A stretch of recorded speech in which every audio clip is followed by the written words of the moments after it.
Salam əziz izləyicilər, xoş gördük sizləri. Demək ki, sizinlə bu günləri belə bir MHMX sınaq kitabından belə bir məsələnin həllinə baxacağıq. Demək ki, məsələdə bizə nə deyir? Deyir ki, bu iki ədədin ədəd ortası və həndəsi ortası bərabərdir. Demək, iki ədəd götürəyin A və B ədədlərinin ədədi ortasının demək həndəsi ortaya bərabər olması üçün bu ədədlər mütləq nədir? Bir-birinə bərabər olmalıdır. Deməli, biz bu şərtdən istifadə eləməliyik. Yəni, bu ədədləri bir-birinə bərabərləşdirib ancaq nədir? X-i tapa bilərik. Yəni, buradan alırıq x kvadrat plus y kvadratı plus z kvadratı plus 50 bərabərdir 6x plus 8y plus 10 z-ə. Bunları cüt-cüt sola keçirdib, yəni qruplaşdırsaq, yəni x kvadratına uyğun burada 6x gəlir.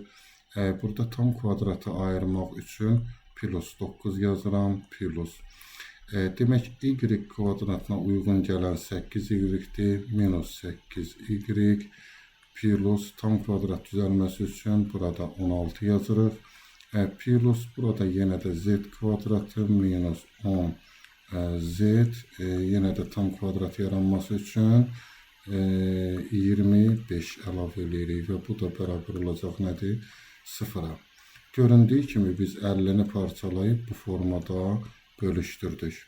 Tamam, bu hissə bizə x minus 3-ün kvadratını, demək, növbəti bu hissə bizə y minus 4-ün kvadratı plus növbəti hissə bizə nəyi verəcək?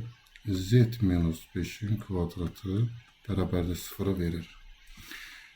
Kvadratlar cəmi 0 olduqda isə biz bunları ayrı-ayrılıqda 0'a bərabər eləyib x bərabərdir 3, y minus 4'ü 0'a bərabər eləyib y bərabərdir 4 və z minus 5'i 0'a bərabər eləyib z bərabərdir 5 ala bilərik.